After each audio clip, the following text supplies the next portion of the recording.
buenas noches. Gracias por acompañarnos en nuestro primer programa, en este nuevo proyecto de la revista La Pluma, Sin Anestesia. Les agradecemos mucho poder contar con ustedes. Esperamos estarlos viendo cada 2 semanas. Les estaremos dando las fechas y los posibles temas, pero antes de entrar en más detalle, quiero presentarles a un gran amigo que se ha unido a este esfuerzo porque los dos llevemos adelante este programa virtual sin anestesia, al periodista José Quiroz. José, ¿cómo estás? Muy buenas noches, muchísimas gracias, Patri. Y también, bueno, hoy tenemos una entrevista inaugural que esperemos que puedan sacarle provecho de la información de una voz autorizada para hablar de un tema que también pues es eh, bastante actual y que también es bastante polémico en el país, como es el caso Cochinilla, así le han denominado.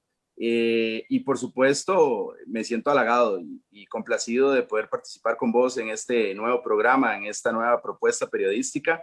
Y pues adelante, invitar a la gente que se una y que poco a poco participe, porque también este espacio es para la gente y para que la gente pueda opinar y para que la gente pueda hacer sus consultas.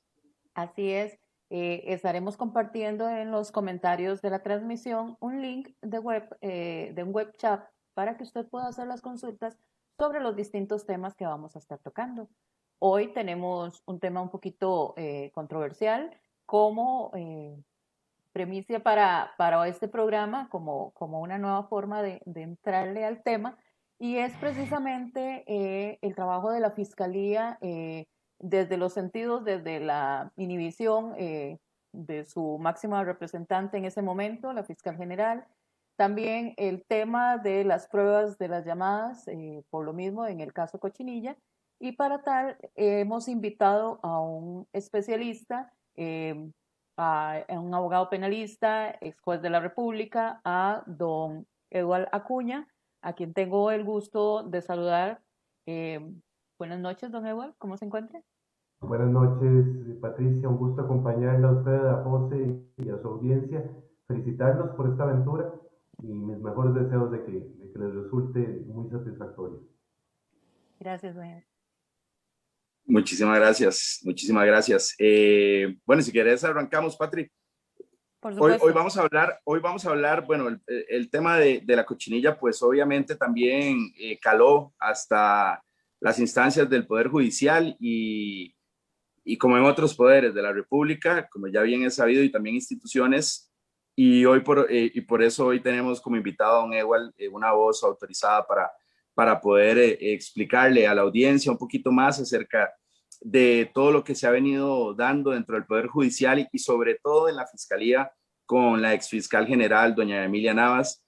Eh, Empecemos de lleno, don Ewald. Yo sí quisiera consultarle acerca del tema de las inhibitorias. Estamos hablando de 8 inhibitorias desde el 2017 a la fecha de doña Emilia Navas. Voy a mencionar algunas nada más para refrescar un poquito la memoria de la audiencia. El caso, bueno, obviamente el último caso Cochinilla, donde se da la inhibitoria porque su esposo es defensor. El caso Aldesa, su esposo es defensor. Caso Soresco, su esposo es defensor. Caso Ruta 27, su esposo es defensor. 2 casos relacionados a importadora Monje, su esposo es defensor. Caso de supuesta estafa en Alajuela, su esposo es defensor. Caso en el que el investigado es familiar de una fiscala de su equipo de trabajo. Y caso en el que el denunciado es primo suyo. Bueno, aquí podemos ver una recopilación a grandes rasgos de estas 8 inhibitorias.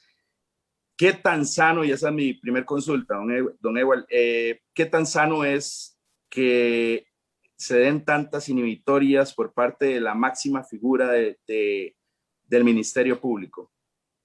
Quizás lo primero para poder entender el tema es entender la estructura del Ministerio Público. El Ministerio Público tiene un jerarca que es la fiscala o el fiscal general y luego una importante cantidad de fiscales que son los que realizan la labor que lleva adelante el Ministerio Público. No se puede pretender que la fiscala o el fiscal general lleven adelante todos y cada uno de los casos, eso sería un absurdo. Entonces, me parece que las inhibitorias son adecuadas para evitar conflictos de interés, para evitar la suspicacia, para evitar que se cuestione la objetividad y la imparcialidad con la que debe actuar la Fiscalía General. De manera que lo que llama la atención a la ciudadanía es el hecho de que doña Emilia se haya tenido que inhibir. Me parece que lo importante es entender, creo que ahí le faltó capacidad de comunicación, que en la mayoría de los casos, si no en todos, los casos no están a cargo de ella, sino a cargo de fiscales adjuntos, de fiscales territoriales, que se encargan de llevar adelante las investigaciones. De manera que solo extraordinariamente intervendría ella en esas circunstancias. Por supuesto que esto, el problema que tiene es que genera, digamos, desconfianza en el sistema judicial y una especial desconfianza en la actuación del Ministerio Público.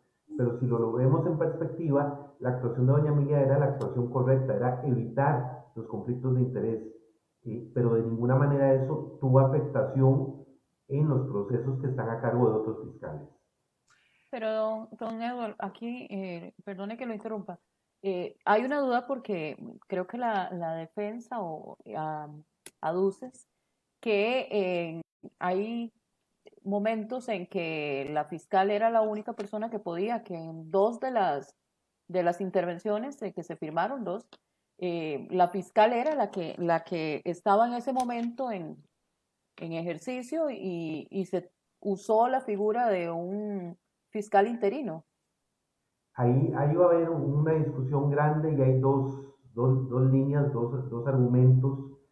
Quizás lo primero que hay que explicar es que la ley de registro, secuestro de los documentos privados e intervención de las comunicaciones faculta única y exclusivamente a la Fiscalía General, en la persona de la fiscala o del fiscal general, y al director de la OIJ para solicitarle a los jueces intervención de las comunicaciones. Esa restricción se hace en atención a que invadir el ámbito de intimidad de las personas debe hacerse solo por vía de excepción y en casos realmente calificados. En eso el legislador tuvo el cuidado de proteger el contenido del artículo 24 de la Constitución Política.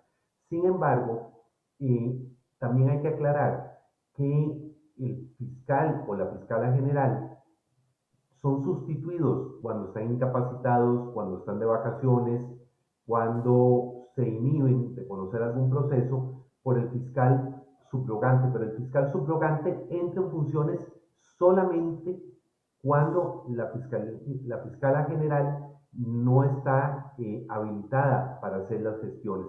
Y esa es la discusión que se va a suscitar en tribunales.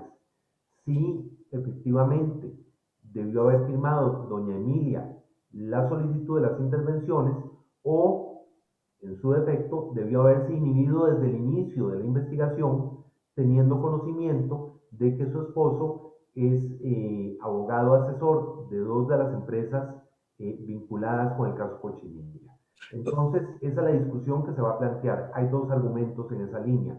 Una de quienes sostienen que la intervención, al haber sido solicitada por un órgano incompetente, es decir, por quien carecía de facultades otorgadas por la ley, la intervención deviene en ilegal, en ilegítima.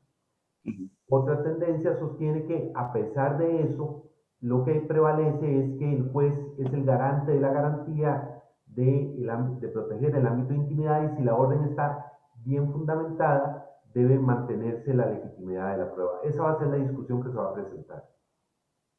Don Ewald, bueno, yo tengo dos intervenciones, usted me corrige. Bueno, aquí hay un detalle que me llama la atención y es que se diga el tema, que se ponga como figura principal de esta investigación a doña Emilia Navas, en su momento ostentando el cargo de fiscal general. Usted me corrige, en este caso, por lo menos desde un inicio, no se está investigando a ningún miembro de algún, bueno, de los supremos poderes. Y la fiscal general es en esos casos donde normalmente toma el protagonismo y las riendas de una investigación. ¿Por qué entonces en este caso específico ella es el centro de atención o el foco de atención?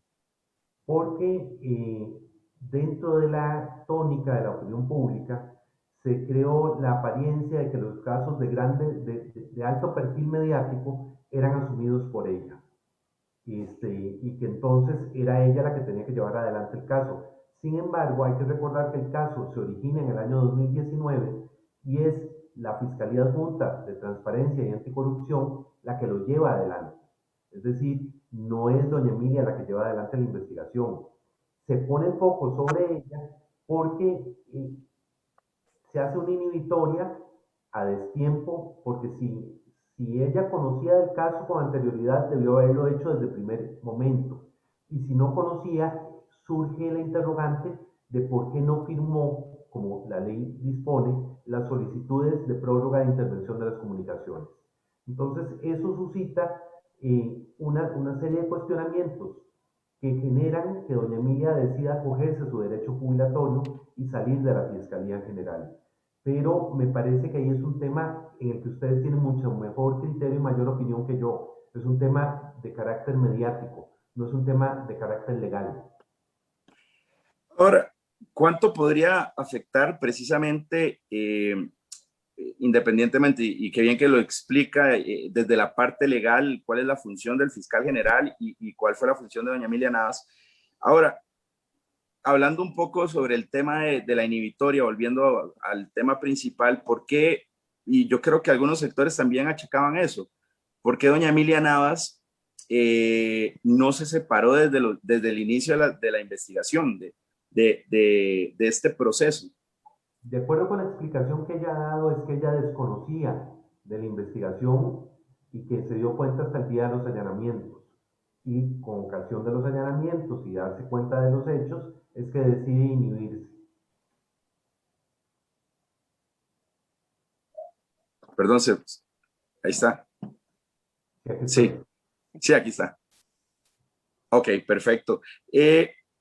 Con respecto al tema de las llamadas, don Ewald, yo creo que eso tal vez es, y entrando un poquito de lleno, bueno, antes de entrar en ese aspecto, sí me gustaría hacer tal vez un cuadro comparativo, porque sabemos muy bien el caso que se suscitó con el exfiscal general de la República, don Jorge Chavarría. Él fue en algún momento, cuando estalla el caso del cementazo, él fue suspendido, si no me equivoco, 3 meses de su cargo dentro de algunas de las razones por no haberse inhibido en la investigación que en aquel momento había contra don Celso Gamboa. ¿Qué diferencia hay en ese caso con respecto a este caso que tenemos con doña Emilia Navas? Que por cierto, la investigación en aquel entonces del exfiscal general, don Jorge Chavarría, lo llevó a cabo doña Emilia Navas, cabe decirlo. A ver, en el caso de a don Jorge, a nivel de opinión pública se le cobraba el no haber iniciado investigaciones relacionadas con el caso del cementazo. La opinión pública estimaba que era indispensable hacerlo. Y eso es lo que origina la crisis que luego se le atribuye el no haberse inhibido de investigar a don Celso Gamboa. La inhibitoria hay que entenderla como un mecanismo donde los jueces y los fiscales, para evitar que se cuestione su imparcialidad, deciden no conocer de un asunto. Don Jorge estimó que él no tenía conflicto para investigar a don Celso y por eso no se inhibió. Y es un tema tremendamente complicado porque finalmente es un juicio de valor personal que hace cada una de las personas fungiendo como jueces o fungiendo como fiscales de cuándo deben inhibirse. Lo cierto es que a don Jorge Chavarría se le acusó por ese tema y fue absuelto por un tribunal de justicia, por un tribunal penal, y su sentencia fue confirmada por el Tribunal de Apelación Penal. Es decir, se determinó que efectivamente no había incurrido él en ningún delito ni en ninguna prevaricación o incumplimiento de deberes por no haberse inhibido oportunamente. Y eso quedó claro. Lo que pasa es que a nivel de opinión pública se cuestionó el tema. ¿Cuál es la diferencia? Bueno, la diferencia está en que doña Emilia prevé que podrían cuestionarle un conflicto, un eventual conflicto de intereses y decide no participar directamente de este caso de alto perfil, que es la cochinilla, y por eso se inhibe. Bueno, a su criterio no hay elementos suficientes como para abrir un proceso de investigación contra doña Emilia Navas en Ya este momento. se ordenaron dos procesos, uno administrativo que va a estar a cargo de la Contraloría General de la República para determinar si ella, al acogerse al derecho jubilatorio, cumplió con la ley de control interno, rindiendo el informe que la ley de control interno exige de los jerarcas.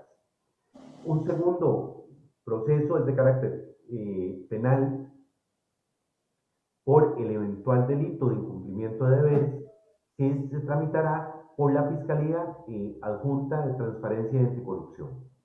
Y en este caso, ¿qué papel podría jugar la Corte, don Ewell? La Corte Los no, magistrados. prácticamente ninguno, porque doña Emilia se acogió al derecho jubilatorio. En el momento en que se acoge al derecho jubilatorio, la Corte pierde competencias respecto de ella. Sí, porque según los cuestionamientos es precisamente el informe el que no le dan, eh, se da como que no está completo, como que se obviaron muchas cosas. Entonces, de ahí, ya la Corte pierde, como dice usted, pierde todo el acceso a hacerlo y va para la Contraloría. Pero no es precisamente solo este caso.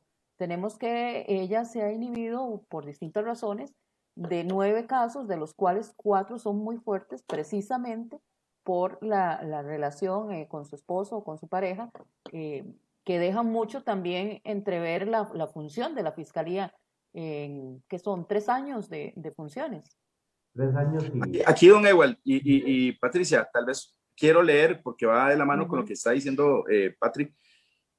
Quiero leer esto porque fue una de las imputaciones o una de las declaraciones que dio doña Emilia Navas. Dice que para evitar situaciones como las ocurridas en noviembre del 2017, precisamente cuando estaba en investigación don Jorge Chavarría, creó la circular, que tal vez don Ewell no sé si sabe cuál es esta circular, 13-ADM 2019, en junio del 2019, para fortalecer y darle independencia total a la Fiscalía de Probidad, Transparencia y Anticorrupción para que no sea objeto de presiones y pueda investigar a quien sea, incluso al fiscal general. O sea, que ella misma creó esta circular. ¿Nos puede hablar un poquito también de eso? Lo que hizo doña Emilia fue blindar como la fiscalía que conoce de los delitos de cuello blanco, Uh-huh.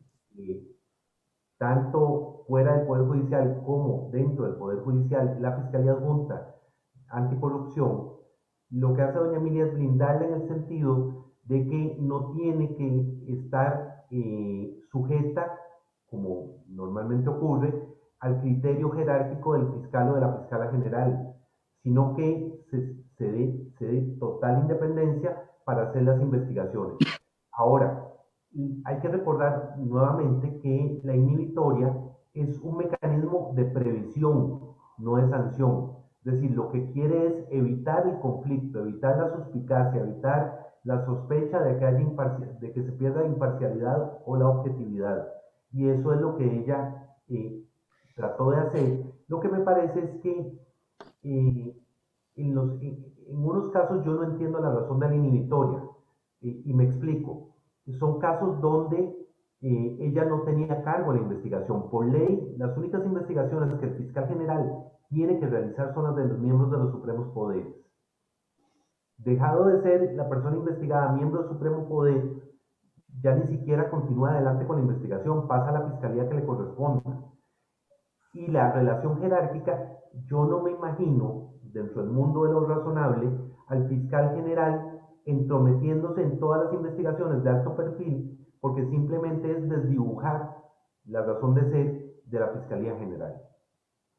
Don Ewell, en el país se ha creado una ola, con justa razón, se ha creado una ola en un ambiente en la población con la frase que usted bien conocerá de que en Costa Rica no hay caso que dure 3 días. Y yo creo que eso también ha calado un poco en la mentalidad del ciudadano de querer de que los casos, sobre todo tan sonados, se resuelvan de inmediato, de forma inmediata.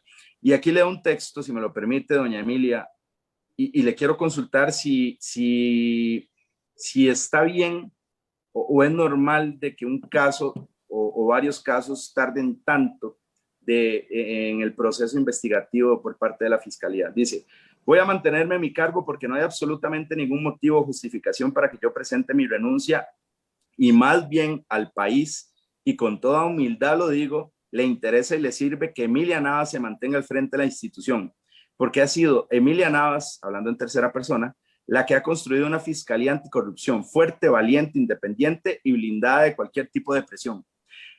Hago eco de estas palabras porque mucha gente también le ha achacado responsabilidad de tener, vamos a ver, de muchos casos que se están investigando y que están muy rezagados. Por ejemplo, el tema del cementazo desde el 2017 y que a la fecha todavía la población no tiene información de cómo va ese proceso. ¿Es válida esa declaración de doña Emilia? ¿Realmente han avanzado bien en los casos? Porque tal vez la ciudadanía pretende que todo se resuelva muy rápido, pero obviamente ustedes que están desde la parte legal saben más cómo son estos procesos. Yo no puedo compartir esa afirmación de doña Emilia por dos razones. Por experiencia y porque lo viví en carne propia, sé que por complejo que sea un caso, hay tiempos razonables para hacerlo. Y me parece que se está abusando de la tardanza en las investigaciones y se están llevando más tiempo de la cuenta, en mi opinión. Uh-huh. Y por supuesto, estoy claro que no la compartirán quienes están a cargo de la investigación. Pero la segunda razón tiene que ver con que el caso del cementazo no está en la Fiscalía Anticorrupción. El caso del cementazo, por disposición de doña Emilia, está adscrito a la unidad de la Fiscalía General, a una unidad especial bajo su dirección. Entonces, hay una contradicción. No tiene que ver el atraso de casos de alto perfil, como el caso del cementazo, con el tema de la independencia, la autonomía, del blindaje de la Fiscalía Anticorrupción. Entiendo. Hablando de la inhibitoria, llama también la atención, y estos son recopilaciones que pues hicimos o nos dimos a la tarea de hacer de diferentes medios de comunicación, de declaraciones y demás, don Ewald. Dice, un documento firmado por el coordinador de la Comisión Especial que da supervisión externa al Centro Judicial de Intervenciones Telefónicas asegura que la exfiscala general Emilia Navas nunca presentó una inhibitoria o recusación en la causa llamada Cochinilla, al menos entre enero del 2020 y los primeros 5 meses de este año, cuando se generaron algunas de estas diligencias de investigación. ¿Qué consecuencias podría de ser cierto esto? Hay una contradicción que tendrá que explicar doña Emilia, no la puedo explicar yo, y es, Claro. o conocía del caso desde antes y no se inhibió, lo que deja sin explicación por qué no firmó las solicitudes de prórroga de las intervenciones de las comunicaciones, de intervención de las llamadas telefónicas, o efectivamente se enteró hasta la realización de los allanamientos y su gente a su espalda realizó actuaciones que podrían ser cuestionables desde el punto de vista de la legalidad. Es precisamente ese punto el que se destacó también en lo que decía que los abogados habían manifestado, porque digamos, está el caso de que de las 3 solicitudes, las 2 firmadas por Guido y la otra funcionaria, Cris González, presentan vicios ya que las trabajadoras firmaron como fiscal subrogante cuando Navas se encontraba en ejercicio, precisamente por lo mismo. Es incompatible la condición de fiscal subrogante cuando el fiscal está en funciones, cuando el fiscal general o la fiscala general está en funciones. Por una simple razón, las competencias del fiscal subrogante existen única y exclusivamente en ausencia de la Fiscalía General. Entonces aquí, don Eduardo, sí habría un supuesto vicio, puesto que ella se encontraba, según alegan ellos, con la documentación que presentan, que ella se encontraba en ejercicio cuando están firmadas. ¿Podría haber dolo? Podría haberlo, porque firmar una solicitud de intervención de las comunicaciones requiere conocimiento de lo que estoy haciendo y cuál es la condición en la que lo estoy haciendo. Es un tema que tendrá que aclararse y que va a ser objeto de discusión muy fuerte en el caso Cochinilla, porque es uno de los temas de las puntas de lanza de los defensores para atacar la legalidad de la prueba derivada de esas intervenciones. Sí, porque de hecho De a eso hecho, es donde se toma al decir que de estas tres, dos fueron firmadas en ejercicio. Entonces, algo que lo que ellos están insistiendo en el tema de lo de las llamadas telefónicas. a mí me llamó mucho la atención y se lo comento, don Igual, porque cuando se dio la audiencia para poner las medidas cautelares, que más adelante podemos hablar un poquito también de eso, cuando se dio la audiencia para las medidas cautelares, me acuerdo que uno de los abogados defensores alegó que por qué no se había presentado en la audiencia preliminar, no se habían presentado las pruebas de los audios, si siendo una prueba que se había filtrado a la prensa y que los mismos medios de comunicación hacían de alguna manera una narrativa de lo que decían en los audios, que por qué no se había presentado. A mí me pareció muy curioso, me pareció incluso extraño, porque yo dije, ¿por qué el abogado defensor más bien está pidiendo que se ponga esa prueba? No sé si usted lo interpretó de la misma manera. Uno de los trabajos del defensor es examinar la legalidad de la prueba. Y hay que diferenciar, cuando se hace una intervención telefónica, se van generando transcripciones parciales e interpretaciones que hace el organismo de investigación judicial. Pero la escucha, las grabaciones en su totalidad, son una prueba aparte muy voluminosa que está en formato digital y cuya escucha podría generar que haya interpretaciones diferentes a las conversaciones, diferentes a aquellas que hacen los oficiales del OIJ. Y entonces, por supuesto que es una de las razones de por qué los defensores quieren escuchar las llamadas en su totalidad y no los resúmenes o las interpretaciones. Entonces, ese es, digamos, de alguna manera, esa es lo que usted percibe, don Ewell. Sin embargo, no podría ser también de que ellos tienen conocimiento de toda la situación, de cómo se presentaron, o por lo menos cómo se dio, cómo la palabra con respecto a las llamadas, bueno, todo el tema de la fiscal subrogante. No, la ampliación para las escuchas, por así decirlo.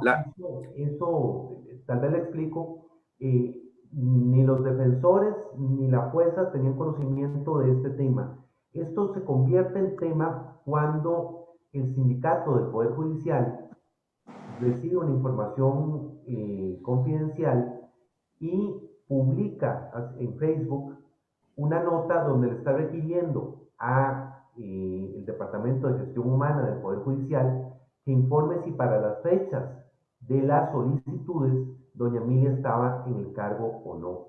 Y a partir de ahí, inmediatamente la alerta la recibe todo el mundo y por supuesto los defensores entonces ya ahí se interesan ya no solo en las escuchas, sino en un documento que se llama Legajo de Intervención de las Comunicaciones, como un expedientito donde está cada una de las solicitudes y cada una de las resoluciones que dictan los jueces para ordenar la intervención de las comunicaciones. Don Ewell, para usted, los audios podríamos intuir que es la prueba más importante en este caso y en esta investigación de 2 años. Sí, perdón. Tranquilo. Por una razón muy sencilla. La solicitud que hace el Ministerio Público del allanamiento, registro y secuestro de las oficinas de las empresas cuestionadas, del FONAVI, de las casas de las personas investigadas, radica principalmente, fundamentalmente, en la prueba derivada de las intervenciones de las comunicaciones. Entonces, esa es la prueba más fuerte con la que va adelante la Fiscalía a solicitar no solo los allanamientos, no solo el secuestro de documentos, sino que también la detención, primero cautelar, mientras se resolvían las medidas cautelares, y por supuesto la solicitud de medidas cautelares que hacen en el caso Cochinilla contra los 30 imputados. De manera que evidentemente el grueso de la carga probatoria descansa en esas intervenciones. ¿Qué panoramas podemos tener entonces si se comprueba que la prueba de los audios se descarte. No, existe la Esté posibilidad viciada. Si está de que viciada, esté ¿qué es lo que viciada, puede que sea pasar? espuria, que sea una prueba espuria. ¿Qué pasaría con esa investigación de 2 años? ¿No, Edwin? Tendría el Ministerio Público que hacer un enorme esfuerzo para recopilar indicios diferentes a las intervenciones de las comunicaciones que permitan sostener el caso. Es difícil, pero no imposible. Patricia, ¿ibas a decir algo? No, era lo mismo, por eso te dije, cuando si está viciado. Ok. Exactamente. A mí me llama mucho la atención, don Ewald, el tema de las inhibitorias, porque no solo se da con la fiscal, o tampoco es algo que se le demande nada más a un ex fiscal como don Jorge Chavarría fue en su momento, sino que también se ven lazos entre familiares y demás con fiscales subrogantes. ¿Qué tan dañino es o qué tan dañino puede llegar a ser estos lazos, estas relaciones para la credibilidad no solo del Poder Judicial y del Ministerio Público, sino también de un país democrático que, vamos a ver, que pone toda su confianza en la fiscalía? El tema de la confianza está gravemente lesionado. A ver, independientemente de que uno quiera dar la explicación de que el carácter previsorio de las inhibitorias, ha faltado fortaleza de comunicación para explicar que las investigaciones van adelante independientemente de las inhibitorias, con el mismo cuidado, con la misma fortaleza que cualquier otra investigación. Eh, por supuesto que lo que veo complicado es el tema de la reputación, de la confianza que debería tener en este momento el Ministerio Público y el Poder Judicial.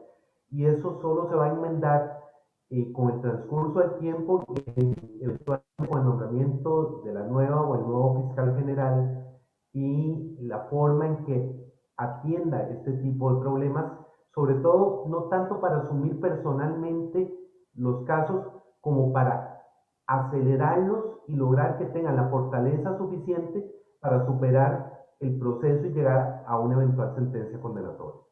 Don Eduardo, es aquí justamente donde tal vez lo vemos de una manera que la gente muchas veces, o nosotros también, no entendemos mucho el funcionamiento interno del Ministerio Público y a veces se hacen estas, principalmente en la opinión pública, estas aseveraciones en un caso tan complicado como este, el cementazo o cualquier otro, y que la fiscal repitió de la independencia interna del Ministerio Público. Tal vez creo que es oportuno poder conocer un poquito, tal vez si usted nos pueda hablar de esta independencia dentro de los órganos para las, valga la redundancia, las investigaciones internas que se llevan.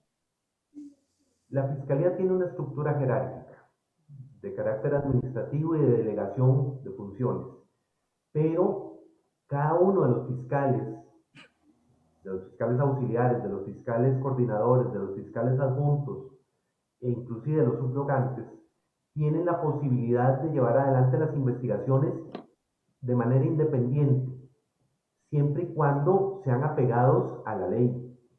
El fiscal está obligado únicamente a respetar la ley. Y cuando hay relación de jerarquía, esa relación de jerarquía es para mejorar la labor de la fiscalía, no es para crear niveles de impunidad. Y eso hay que entenderlo. A mí me preocupa que se haga la idea, la mala idea, de que los casos de alto perfil solo pueden ser atendidos por quien ocupe la Fiscalía General de la República. Por supuesto que debe tener un especial interés y velar porque esas investigaciones vayan adelante, pero no se puede pretender que el fiscal general se ocupe de todos los casos de alto perfil, porque entonces, ¿cuál es la razón de existir de toda la estructura orgánica del Ministerio Público? No, igual, tengo dos consultas relacionado al tema de precisamente de la elección. ¿Cómo considera usted que va a ser el panorama y si considera que los magistrados ahora van a tener mucho más cuidado a la hora de elegir al próximo o a la próxima fiscal, dado todos los hechos? A ver, la elección tiene que ser por mayoría simple de la Corte, va a ser un concurso abierto, o por lo menos eso espera uno.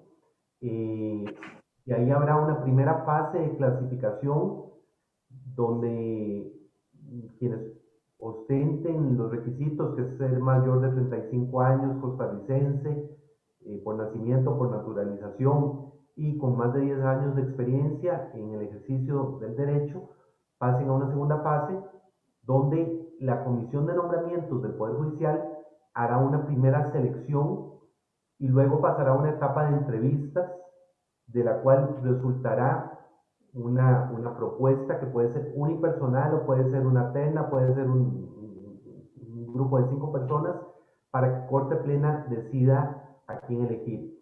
A mí me parece que es ingrato pretender desconocer la buena labor que hizo doña Emilia durante 3 años y pico que ocupó la Fiscalía General, que lo que ocurre tiene mucho que ver con un tema, digamos, de exacerbar el efecto de las inhibitorias.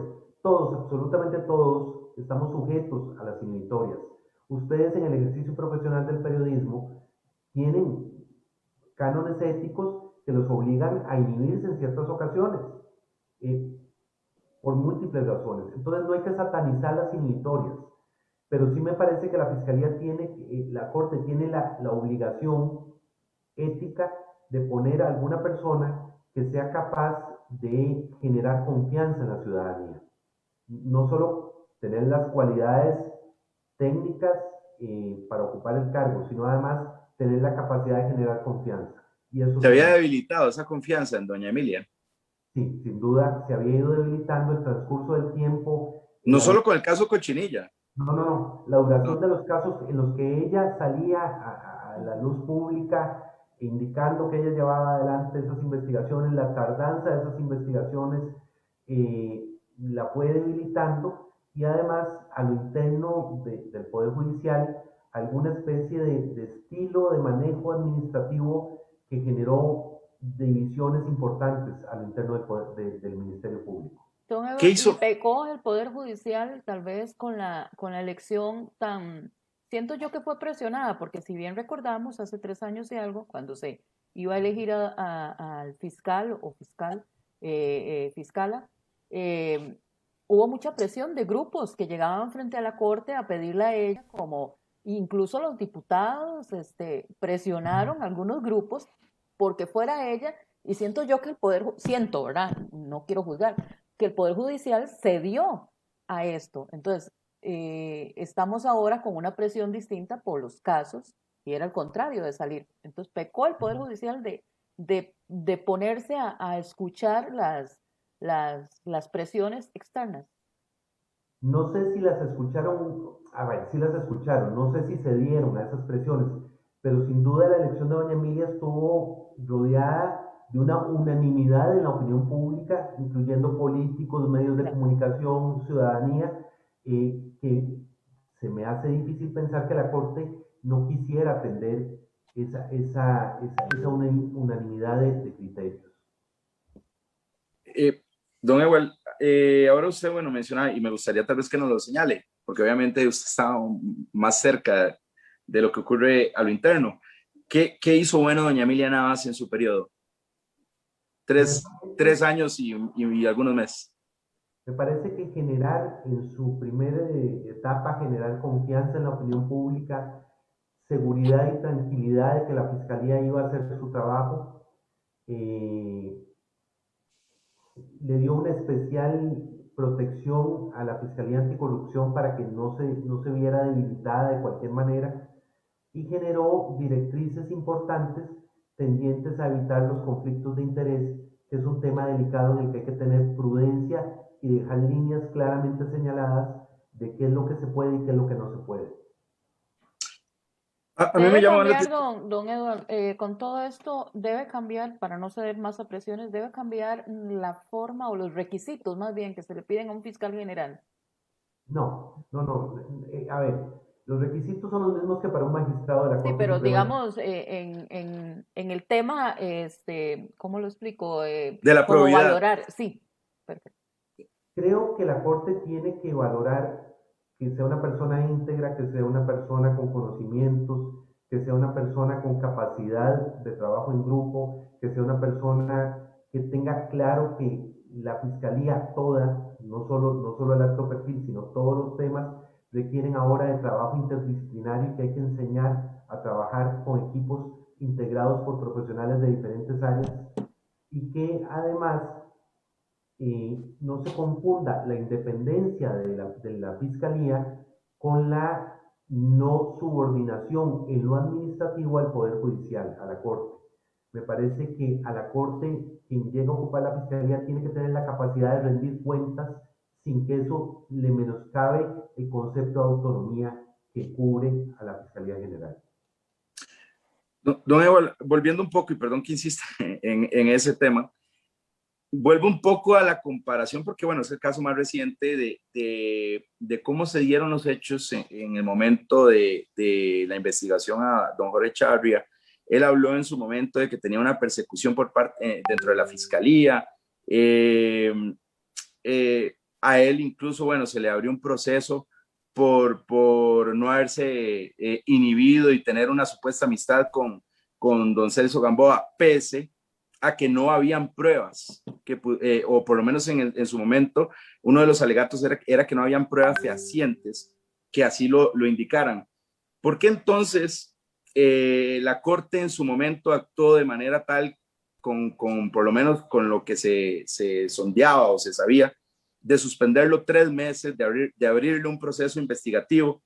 ¿Y por qué en el caso de doña Emilia, donde durante todo este tiempo, como ya lo hemos hablado y lo hemos conversado, que no era un caso que tenía que llevar a la fiscal general como tal, sin embargo, vamos a ver, por transparencia y por la tranquilidad de la ciudadanía, siendo su esposo el abogado defensor de una de las constructoras, ¿por qué entonces la Corte no actúa igual en ese proceso donde doña Emilia no se inhibió durante todo ese periodo, donde doña Emilia incluso, bueno, esto ya es una nota que salió en Diario Extra, de que supuestamente su esposo, cuando se dieron los allanamientos, ya estaba en la oficina de la constructora MECO, antes de que se dieran las investigaciones y demás, algo que también generó suspicacia entre la población y ahí es donde uno dice, ¿por qué si estaban esos elementos antes de que ella se pensionara, por qué no actuaron de la misma manera y con la misma prontitud que lo hicieron con don Jorge Chavarría? Porque son momentos y circunstancias diferentes. La Corte, a raíz del caso del cementazo, maduró. Hay que recordar que eso generó la salida de 3 magistrados, la destitución de otro. Don Jorge, a diferencia de doña Emilia, no se acogió como tenía derecho al derecho jubilatorio, sino que perseveró a querer mantenerse y eso se lo cobró la Corte y lo suspendió mientras se hacía la investigación. En el caso de doña Emilia, la suspicacia surge cuando trasciende que, estando en ejercicio de su cargo, son fiscales subrogantes las que firman las solicitudes de intervención de las comunicaciones. Y antes de que la Corte pueda entrar a analizar ese tema, decide acogerse a su derecho jubilatorio, que Entiendo. inclusive había señalado para una fecha y lo anticipó prácticamente a una manera inmediata después de un fin de semana. No, igual, y cuando usted dice maduró la Corte, pues me gustó esa frase, maduró la Corte con respecto al caso de don Jorge Chavarría a este periodo de lo que estamos viviendo actualmente, podríamos interpretar que de alguna manera no se actuó del todo bien con don Jorge Chavarría en ese momento.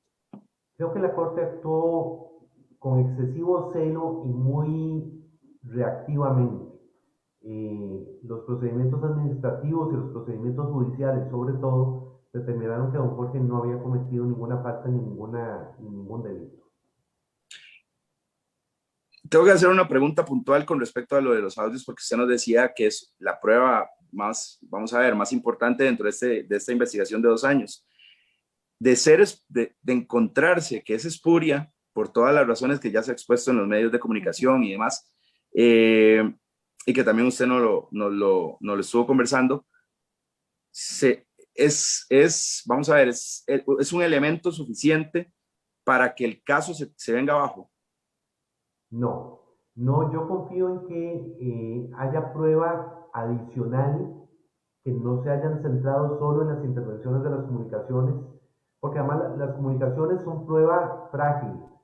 Contrario a lo que todo el mundo cree que aquí tengo la grabación, yo lo pongo con un ejemplo, una anécdota, en un caso donde en una intervención telefónica un juez decía, mire, es que ahí no hay nada porque solo hablan de clavos y de tornillos.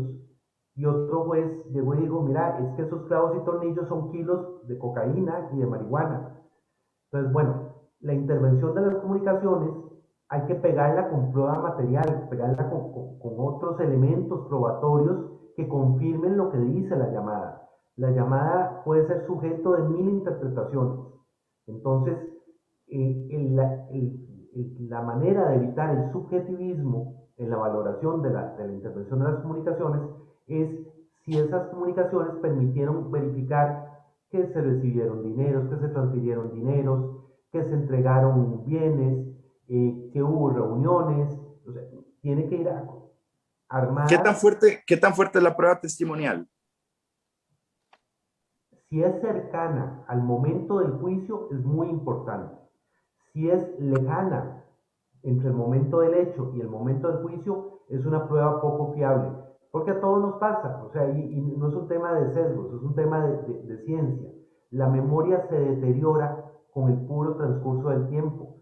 Lo que para hoy es algo muy fresco en nuestra memoria, dentro de 2, dentro de 3, dentro de 10 años, por supuesto que se vuelve un hecho muy lejano y muy difuso en la memoria. La memoria no es una cámara fotográfica.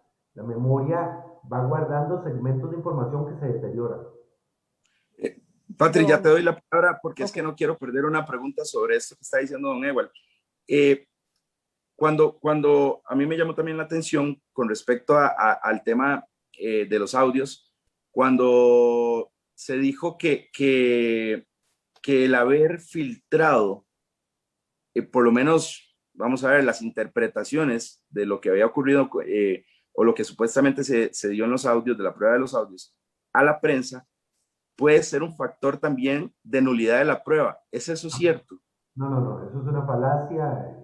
Quien lo dijo, no, no sé con qué intención lo dijo porque eso es falso, absolutamente falso. Ni el hecho de que se den malas interpretaciones de esos audios o transcripciones, ¿cómo podría afectar el caso? El caso en nada, lo que puede generar son responsabilidades penales para quien se meta a interpretar y con ello lesione el honor. Ahora sí, Perfecto. Patrick. No, era precisamente lo mismo. Precisamente, estábamos conectados con esa, precisamente lo mismo.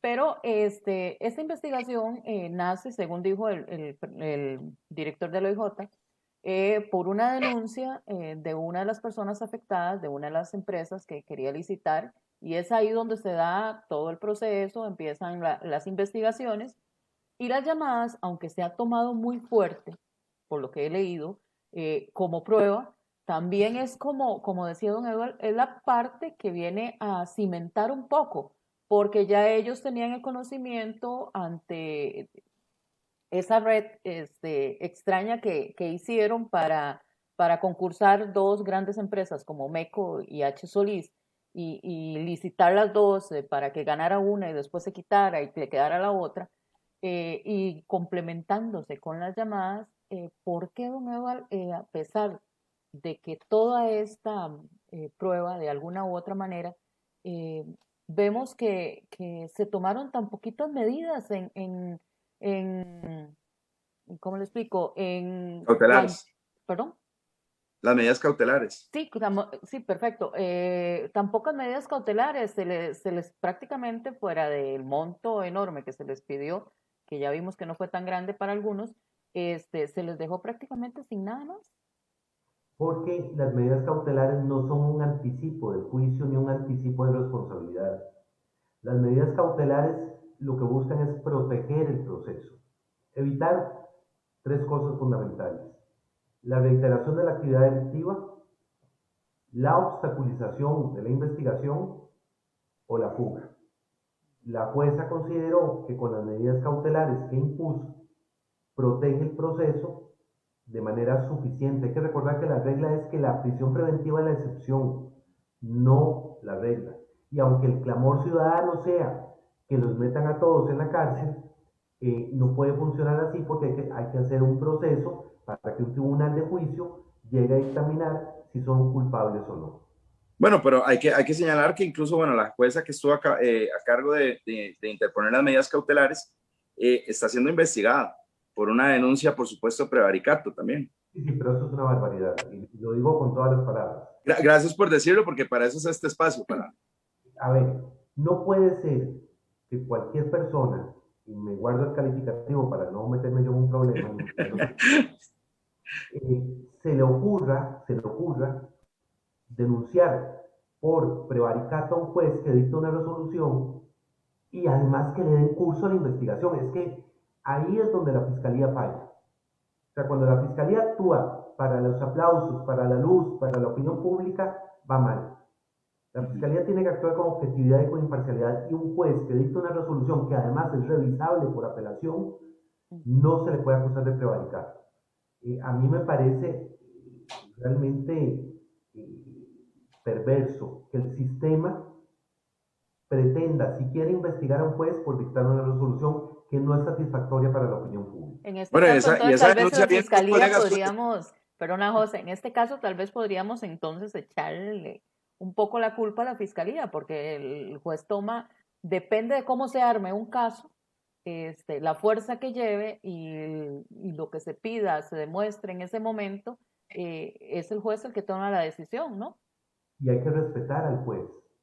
Yo puedo estar de acuerdo o en desacuerdo con el juez, pero no le puedo faltar el respeto.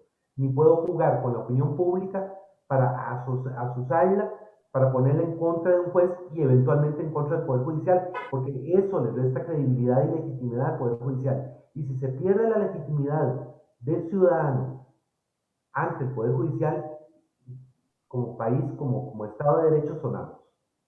Y no se ha perdido, siente usted ya esa credibilidad, don Edward, porque se lo pregunto porque la ciudadanía ya va recopilando tantos casos, el tema del cementazo, el tema con don Celso Gamboa, el tema con don Jorge Chavarría, el tema con don Carlos Chinchilla, bueno, y no mencionemos todos los magistrados que pasaron por la Asamblea Legislativa a la comisión que investigó el caso del cementazo, ahora con el tema de doña Emilia Navas, que todavía no sabemos cuál va a ser, vamos a ver, el futuro de ella con respecto a todo lo que hemos conversado en esta entrevista.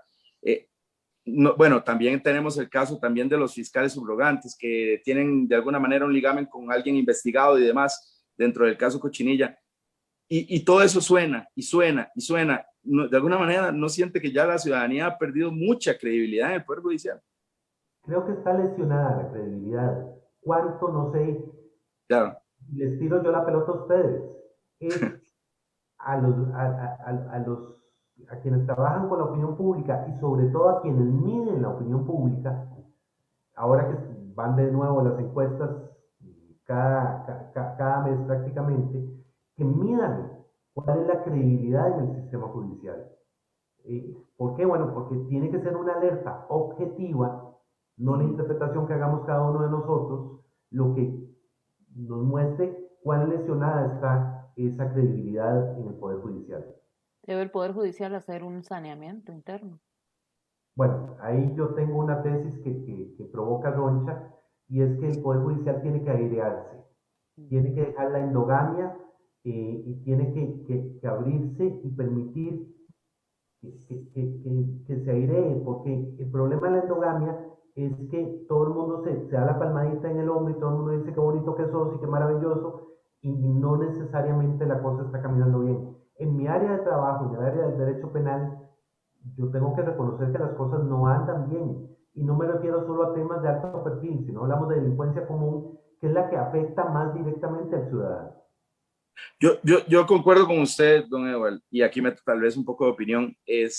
Yo considero que vamos a ver, cuando uno ve este tipo de casos, obviamente la ciudadanía pues espera, se da un linchamiento en todos los estratos, y es lógico y entiendo el malestar de la ciudadanía. Sin embargo, la justicia y la legalidad no puede caer en el descontento popular, sino apegarse, como bien usted lo dice, a la legalidad.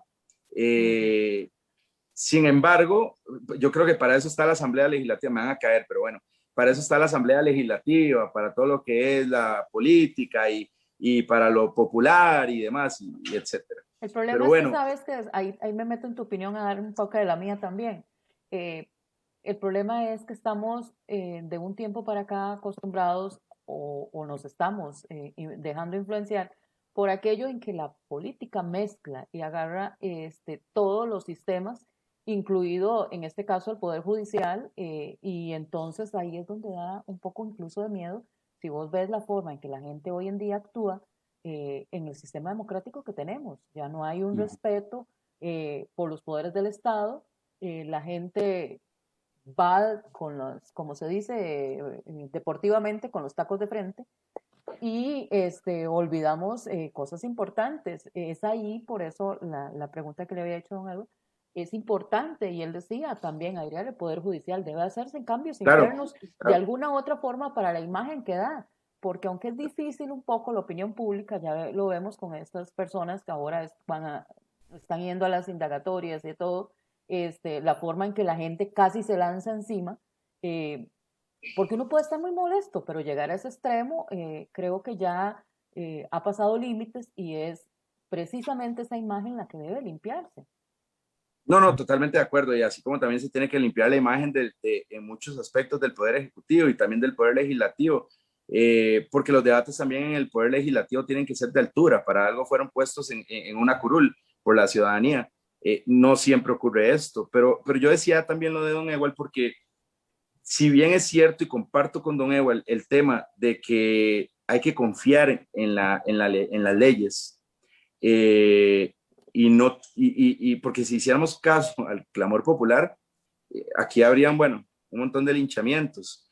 Y como Estado de Derecho, tenemos que seguir confiando en la medida de lo posible en nuestro Poder Judicial. Pero también comparto con Patri el tema de que hay que hacer un saneamiento dentro del Poder Judicial. Y también comparto que hay que de alguna manera buscar cómo hacer más efectiva la elección dentro de los puestos del Poder Judicial y sobre todo los puestos más importantes. Don Ewell. Hay que hacer un equilibrio, a ver, respetando la independencia de poderes. Así. Y eso empieza por la autocontención, es decir, yo no me tengo que meter en otro poder. Esto juega para el Ejecutivo en relación con el Legislativo, el Ejecutivo con el Judicial, y el Judicial con el Legislativo y con el Ejecutivo. En ese equilibrio de poderes hay que entender que hay un tema de legitimidad, que la legitimidad no la da la ley. La legitimidad la da la aplicación correcta de la ley.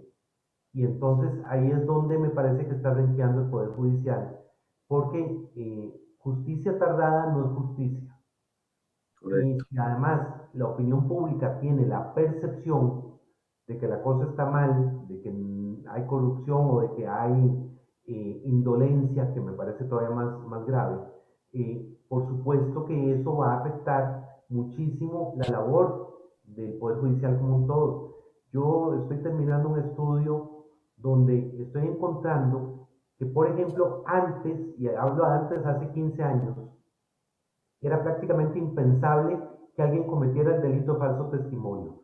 Iba a un tribunal, juraba decir verdad y decía la verdad. Ahora la gente juega a mentir, juega Se ha debilitado la figura. Respeto, no hay Se ha respeto. Ahora debilitado. va la gente, ¿cuánto hay falso testimonio hoy en día? muchísimo. Y eso lo que nos dice es que la institucionalidad está carcomiéndose. Y si no logramos volver a rescatarla, finalmente va a haber un quiebre, no sé por dónde, pero la naturaleza de las cosas nos va a llevar a un quiebre como sociedad. Don Ewell, me llama muchísimo la atención ese estudio. ¿Usted cree que después, más adelante en el programa, nos lo pueda compartir los resultados un poco? Obviamente a grandes rasgos, porque me llama muchísimo la atención. Y es una figura muy importante dentro de la legalidad, el tema del testimonio. Hay dos delitos que son curiosos, que son el falso testimonio y el prevaricato. Y viera que en Costa Rica, históricamente el prevaricato es letra muerta. y a uno se le hace difícil pensar que el Poder Judicial esté en tal cápsula que no esté permeado de la descomposición social que hay en términos generales. Entonces, en esa línea estamos trabajando y con gusto lo podemos hablar. Claro, excelente.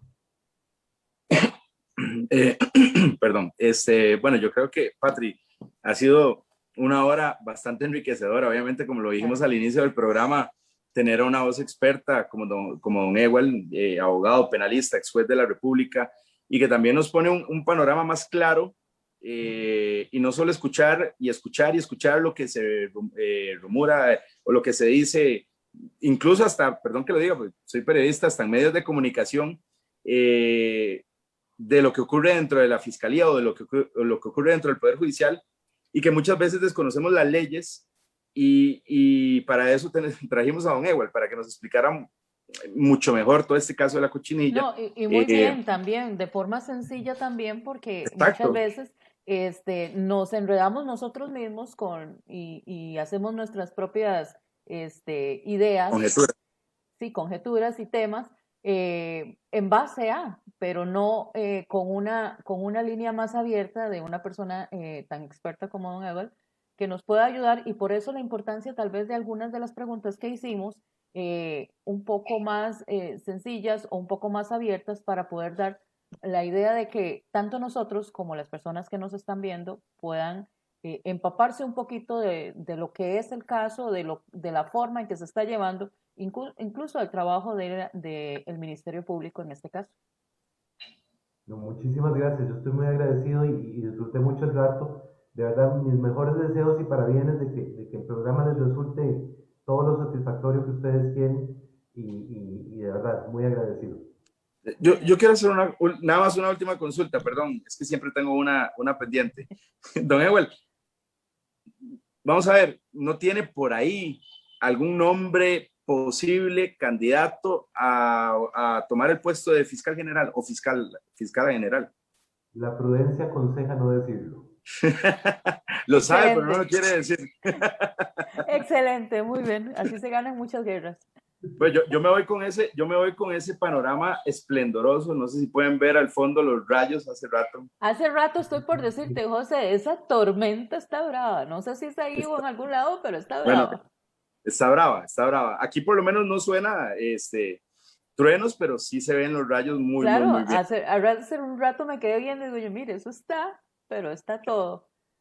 No, de verdad, don Ewald, de mi parte agradecerle mucho, sinceramente, habernos acompañado en este programa inaugural, con sus mejores deseos también, y a las personas, por supuesto, que nos están viendo, decirles que este programa va a estarles llegando cada 2 semanas, principalmente a mitad de mes y a final de mes. El próximo programa, José, es el 29 de julio, ¿verdad? 7 de la noche, igual, a la 7 misma de la hora. noche tendremos a doña Natalia. Ya tenemos a doña Natalia Díaz, que nos va a hablar también sobre el partido Podemos, sus aspiraciones. Fundado por ella. Y sí, fundado, un partido realmente nuevo que ya en menos de 2 años estuvo listo, inscrito y con los procesos internos, y una nueva opción para que usted también analice ahora que se acercan las elecciones presidenciales. Nuevamente, don Ewald, muchísimas gracias. José, un gusto, bueno, igual, y esperamos Ewald, a ustedes que nos vean, si Dios quiere, el 29 de julio a las 7 de la noche. José. Que no sea la última vez, don Ewald, por favor. No, por favor. Esta es su casa, de aquí en adelante. Gracias, buenas noches. Buenas noches.